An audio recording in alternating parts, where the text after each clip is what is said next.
Dobrodošli v moji pisani kuhinji. Danes pripravljamo popolnoma veganske vaflje, ki jih lahko jeste za zajtrk ali pa za sladico.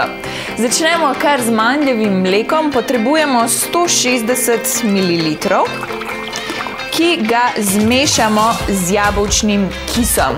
1 jušna žlica. Zakaj to naredimo? Ker pripravljamo pinjenec in pinjenec je super za peko sladic. To je veganski pinjenec. Nadaljujemo s suhimi sestavinami. Potrebujemo 100 g pirine moke, lahko tudi ržene, in pa 45 g ovsenih kosmičev. Ovsene kosmiče lahko spustite. Dodamo še pol čajne žličke pecilnega praška, ščepec cimeta in pa ščepec soli.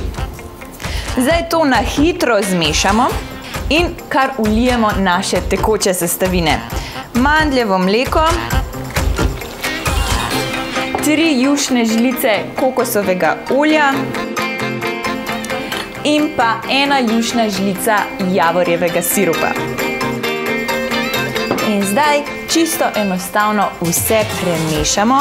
Ko dobimo lepo, ampak gosto maso, je vse, kar moramo narediti, speči vaflje. Če pekača za vaflje nimate, lahko maso uporabite tudi za puhaste palačinke. Vaflje serviramo s kokosovim jogurtom ali kokosovo smetano, domačo marmelado in pa javorjevim sirupom. No, pa da preizkusimo. Hrustljavi so, od znotraj mehki, puhasti, res so dobri, pa tako enostavni. Njami.